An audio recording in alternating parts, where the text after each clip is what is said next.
नमस्कार दोस्तों, आज मैं आपको मावा आइसक्रीम बनाना बताऊंगा। इसे खोया आइसक्रीम बोल लो, चाहे मावा चाहे बासुंदी, कुछ भी नाम दे दो। सबसे पहले मैंने फुल फैट वाला दूध लिया है आधा लीटर। इसको मैं देखो आप मिक्सचर जार में मैं डाल रहा हूँ। उसके बाद मैं ये देख लो स्किम मिल्क पाउडर, ये 20 ग्राम है।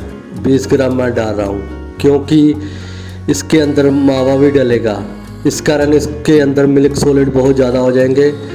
तब मैं 20 ग्राम डाल रहा हूँ ये स्किम मिल्क पाउडर।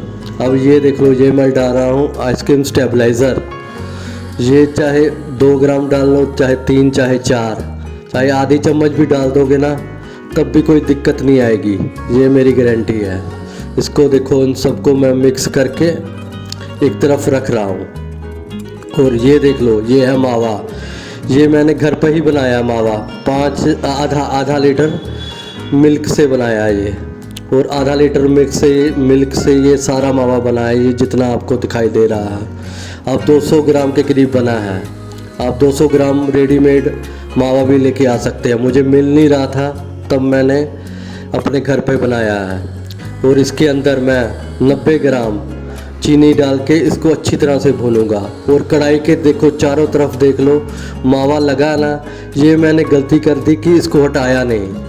और जैसे जैसे ये गर्म होगा, देखो कढ़ाई के चारों तरफ देख लो आप, देख लो जल रहा है मावा।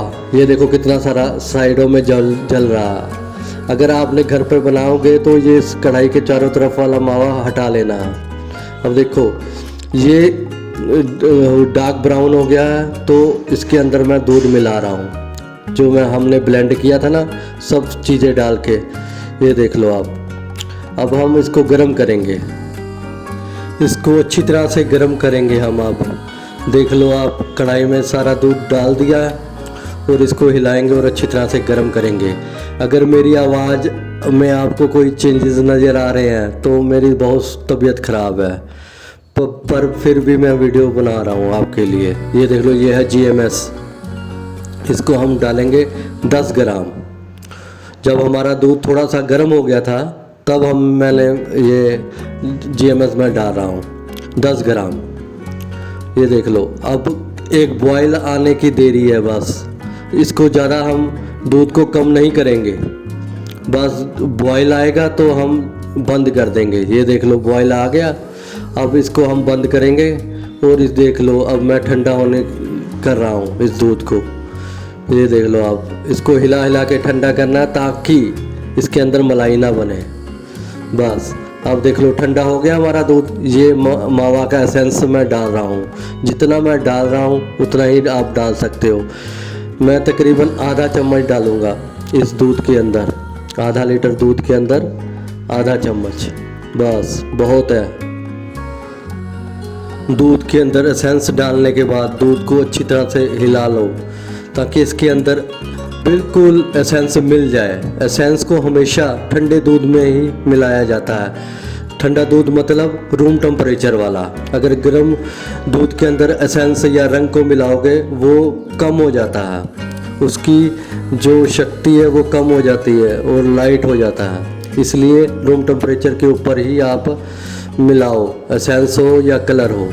अब देख लो, एसेंस मिलाने के बाद क्या करना है, दूध को एक बारी ब्लेंड करना है अच्छी तरह से। 1 मिनट ज़रूर करना है ब्लेंड, ताकि इसके अंदर जो भी जो दूध है ना, उसके जो अंदर फैट है, उसकी फैट को तोड़ना है। जितनी इसकी फैट टूटेगी उतना ही हमारा मिक्सचर स्मूथ बनेगा, हमारी आइसक्रीम स्मूथ बनेगी।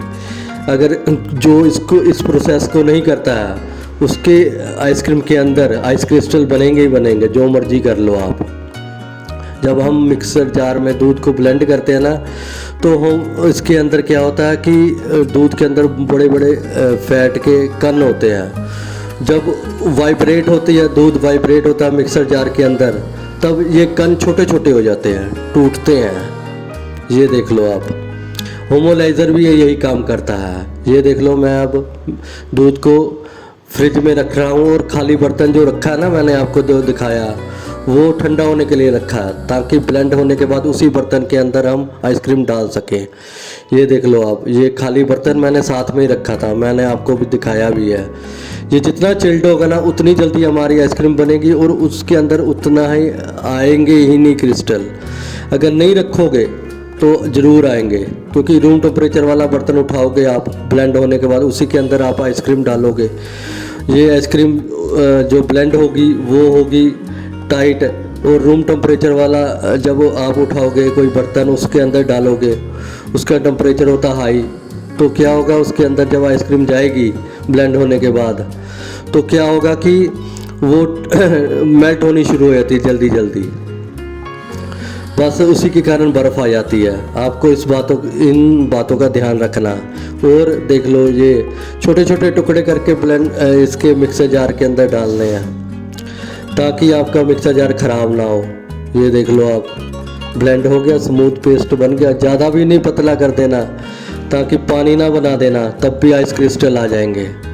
बिल्कुल पानी भी नहीं बनाना, सॉलिड फॉर्म में रखना है, एकदम सही से ब्लेंड करना है। ब्लेंड होने के बाद आपसे मिलते हैं। कुछ लोगों की फरमाइश थी कि आप हमें सीताफल आइसक्रीम बनाना बताएं। ये पंजाब के अंदर जहां मैं जलंधर में रहता हूं वहां पर सीताफल आता ही नहीं है और ना ही उसकी मुझे पल्प मिल रही है। जिस दिन मुझे कुछ मिल गया, सीताफल मिल गया या उसकी पल्प मिल गई, उस दिन मैं आपके लिए आइसक्रीम ज़रूर बनाऊंगा। जब इतनी सारी आइसक्रीम बना सकता हूँ, वो वाली आइसक्रीम नहीं बना सकता, ज़रूर बना सकता हूँ, पर मुझे सामान नहीं मिल रहा। जिस दिन मिलेगा मैं आपके लिए ज़रूर बनाऊंगा। उसके लिए मैं आपसे क्षमा मांगता हूँ, सीताफल आइसक्रीम नहीं बना पाया मैं आपके लिए। ये देख लो, अच्छी तरह से मैंने सारा का सारा मिक्सचर ब्लेंड कर दिया है। अब इसको जमने के लिए रखेंगे, फिर मैं आपको दिखाता हूँ कि इसका टेक्सचर कैसा है। यूट्यूब पर इतने सारे चैनल हैं, सब यही बोलते हैं कि मेरी आइसक्रीम बाज़ार जैसी, मेरी आइसक्रीम बाज़ार जैसी। मैंने पर आज तक कभी ये नहीं बोला कि मेरी आइसक्रीम बाज़ार जैसी। क्यों? मेरी आइसक्रीम बाज़ार जैसी ही है। वो कहते हैं ना, खाली बर्तन ज़्यादा बचते हैं, उनका वो वाला हिसाब है। पर मेरे भगवान ने मुझे जो हुनर दिया है उसके लिए मैं भगवान का शुक्र अदा करता हूँ।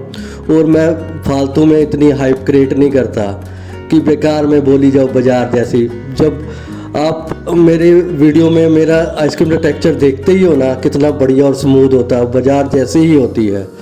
ये देख लो, जम गई है और फ्रिज के अंदर से तुरंत निकाल के लेके आ रहा हूँ। देखो बिल्कुल हार्ड है, आपको दिखा रहा हूँ उंगली मारकर कि ये अंदर नहीं जा रही, किसी तरह के निशान नहीं पड़ रहे। अब देखो कितना प्यारा टेक्सचर है, स्मूथ है। बेकार में बोली जाओ बाज़ार जैसी, बाज़ार जैसी। दिखाओ लोगों को जैसे मैं दिखाता हूँ, एकदम मसल के दिखाओ, एकदम दबा के दिखाओ आइसक्रीम को। ये देखो टेक्सचर।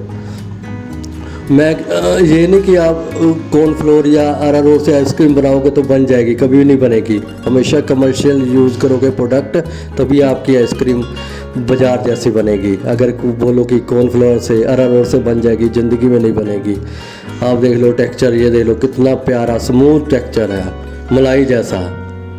आप ही मुझे बताना कि कैसी लग रही थी आपको आइसक्रीम। तो चाहे मेरी आइसक्रीम फैक्ट्री में देख लो, चाहे घर की आइसक्रीम में देख लो, कभी भी ज़िंदगी में मेरे आइस क्रिस्टल आते ही नहीं आइसक्रीम के अंदर। इस वीडियो में बस इतना ही, फिर हम मिलेंगे आपको नेक्स्ट वीडियो में। वीडियो देखने के लिए आप सभी का बहुत बहुत धन्यवाद।